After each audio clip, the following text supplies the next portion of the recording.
All right, good afternoon, everyone. On your Tuesday, it's just after 2 o'clock, about 2:08. I'm meteorologist Kyle Kiel here at the 6 News Now desk in the KWQC newsroom with an update on our changing weather.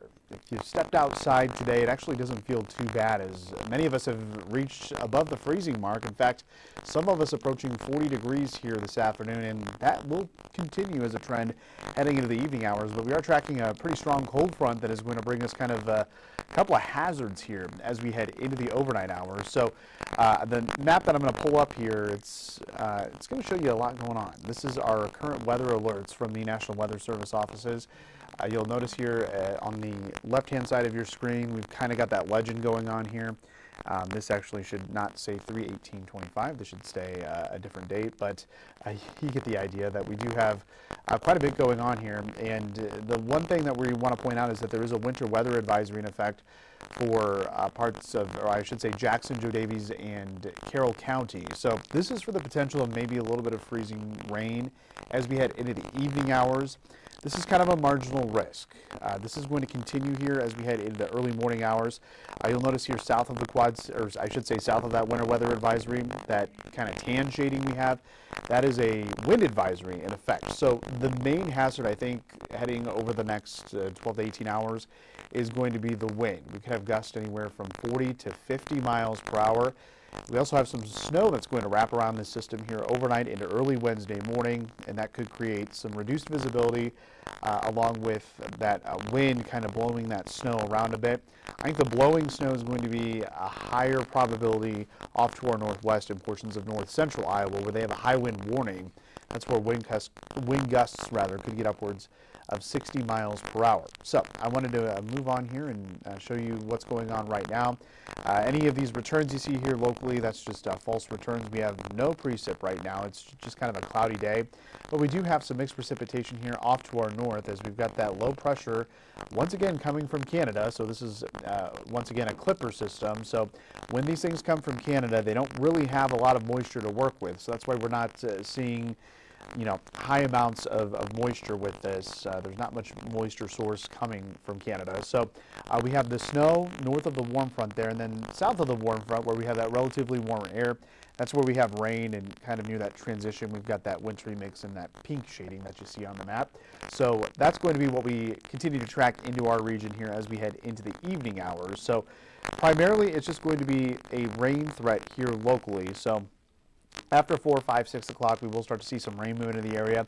Along that Highway 20 corridor, we are going to be talking about maybe the potential of a little bit of freezing rain, but we're not looking at anything widespread as far as that goes. I think more of those impacts will be a little bit farther north into portions of Wisconsin and Minnesota.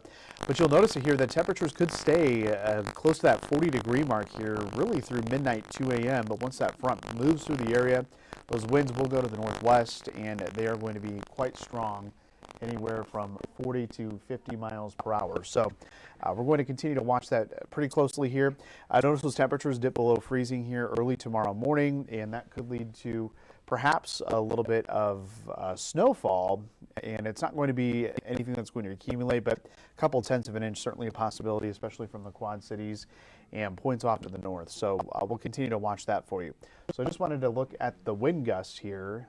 Looks like we're having some bad sound on our microphone, so apologies for that. Looks like we're having some technical difficulties.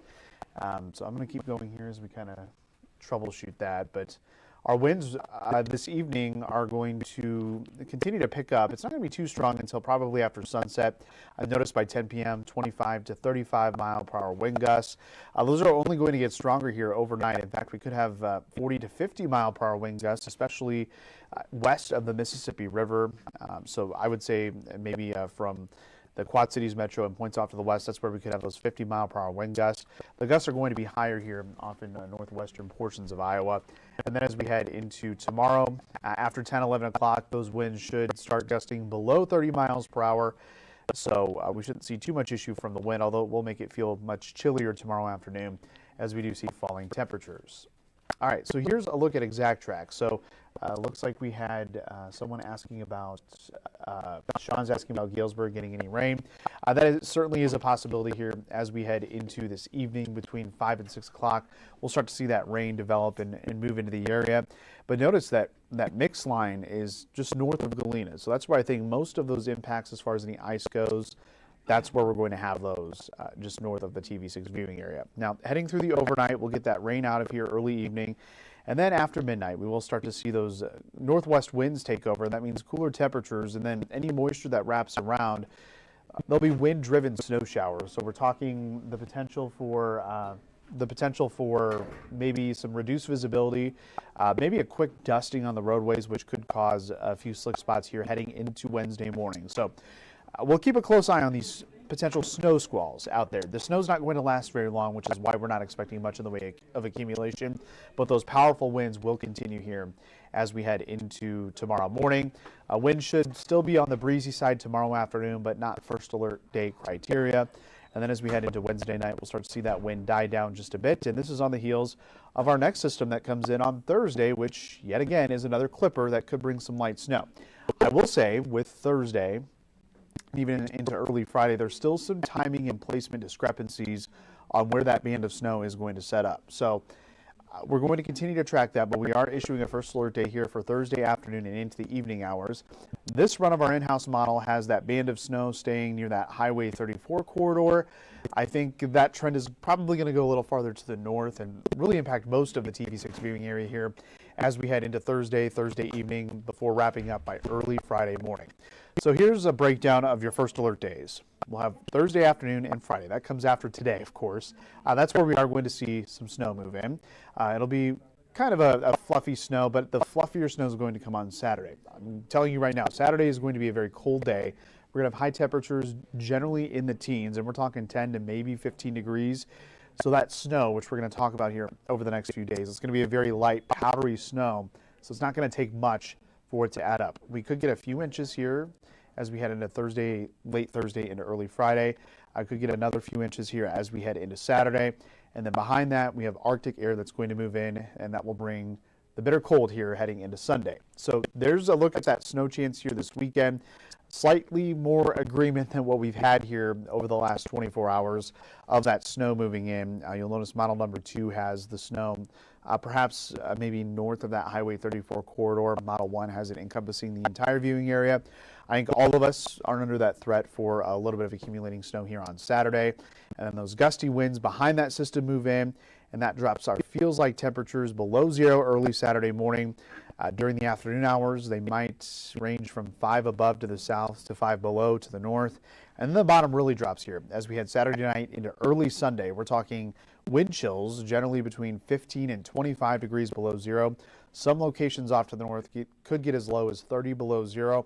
This is all very dependent on the wind and also is dependent on how much snow we get, because the actual air temperature is also forecast to go probably around 10 degrees below zero as we head into early Sunday morning. So if we get a wind that's 10 to 20 miles per hour, that easily knocks these down to 30 below zero. But right now, the wind doesn't look quite that strong. So we still have time to kind of iron out that. So we'll continue to track that.